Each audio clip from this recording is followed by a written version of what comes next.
हिंदू धर्म में पितृपक्ष की अवधि को बहुत महत्वपूर्ण माना जाता है। इस समय पितरों के निमित्त श्राद्ध, तर्पण, पिंडदान करने का विधान है। माना जाता है कि इनसे उन्हें तृप्ति मिलती है और वे सुख समृद्धि का आशीर्वाद देते हैं। भाद्रपद माह के पूर्णिमा तिथि से आश्विन माह की कृष्ण पक्ष की अमावस्या तिथि तक पितृपक्ष का वक्त चलता है और पितृपक्ष में तर्पण और पिंडदान करने से पितृदेव प्रसन्न होते हैं। पितृपक्ष लगभग 15 दिनों की अवधि का होता है और इसमें लोग अपने पूर्वजों को भोजन, तर्पण आदि देकर उन्हें श्रद्धांजलि देते हैं। ऐसी मान्यता है कि पितरलोक से पितृदेव। धार्मिक मान्यता के अनुसार पितृपक्ष में दान पुण्य का विशेष विधान है। इसका फल जीवात्मा को स्वर्ग लोक में प्राप्त होता है।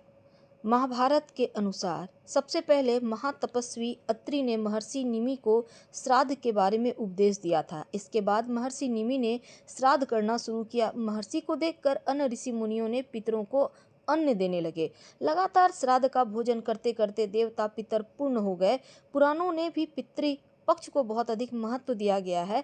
कई सारी पौराणिक लोक कथाओं में भी इसका वर्णन आता है, लेकिन बहुत कम लोगों को पता है कि महाभारत काल में श्राद्ध क्यों किया गया था। देखिए, पितृपक्ष में श्राद्ध की शुरुआत महाभारत काल से ही चली आ रही है। श्राद्ध कर्म भीष्म पितामह ने युधिष्ठिर को इसकी जानकारी दी। इसके पीछे भी एक कहानी छिपी है। हिंदू धर्म में पितर को 84 लाख योनियों में से एक माना गया है। मान्यता है कि विभिन्न लोकों में रहने वाले दिव्य आत्माएं संतुष्ट होने पर व्यक्ति पर अपना आशीर्वाद बरसाती है, जिससे व्यक्ति को धन, यश, कीर्ति की प्राप्ति होती है, कुल वृद्धि होती है। और पितृपक्ष के दौरान किया जाने वाला श्राद्ध, तर्पण पूर्वजों के प्रति अपनी श्रद्धा, कृतज्ञता को भी व्यक्त करने का माध्यम है, जिससे प्रसन्न होकर पितर सुख समृद्धि प्रदान करते हैं। जब सूर्यपुत्र कर्ण की आत्मा स्वर्ग पहुंचती है मृत्यु के बाद, तो वहां उन्हें खाने के लिए भोजन के बजाय ढेर सारा स्वर्ण दिया गया। तब उन्होंने इंद्र देवता से इसका कारण पूछा। इंद्रदेव ने कर्ण को बताया कि पृथ्वी पर रहते हुए उन्होंने कभी भी अपने पितरों के निमित्त भोजन, दान, तर्पण आदि नहीं किया। तब कर्ण ने जवाब दिया कि उन्हें अपने पूर्वजों के बारे में कुछ भी ज्ञात नहीं था, इसीलिए अनजाने में उनसे यह भूल हुई।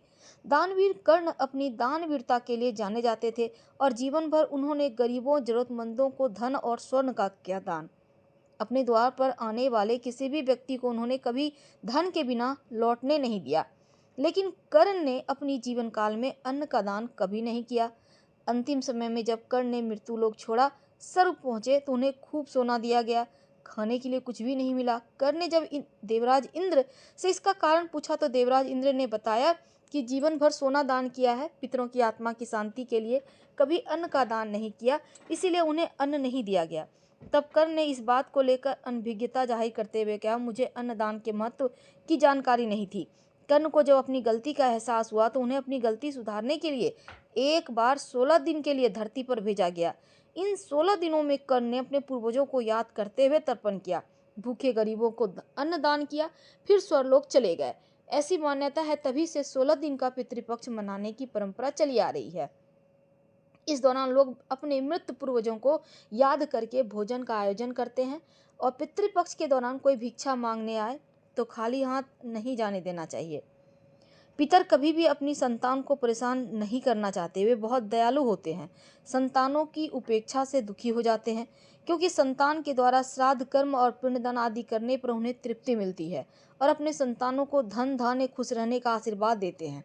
पितर यह नहीं चाहते कि उनकी संतान उन्हें अतृप्त करने के लिए कुछ करें। वे श्रद्धा भाव से किए गए श्राद्ध को खुशी खुशी स्वीकार करते हैं और श्राद्ध के बिना, श्रद्धा के बिना श्राद्ध अधूरा होता है। पितृपक्ष की एक पौराणिक कथा है जिसको सुनने का विधान है, चलिए सुनते हैं। भगवान श्री कृष्ण से एक बार पक्षीराज गरुड़ ने पूछा, हे प्रभु, पृथ्वी पर लोग अपने मृत पितरों का श्राद्ध करते हैं, उनकी रुचि का भोजन ब्राह्मणों आदि को कराते हैं, पर क्या पृथ्वी लोक से पृथ्वी आकर श्राद्ध में भोजन करने पितरों को किसी ने देखा भी है? तब भगवान श्री कृष्ण ने कहा, हे गरुड़, तुम्हारी शंका का निवारण करने के लिए मैं देवी सीता के साथ भी घटना सुनाता हूँ।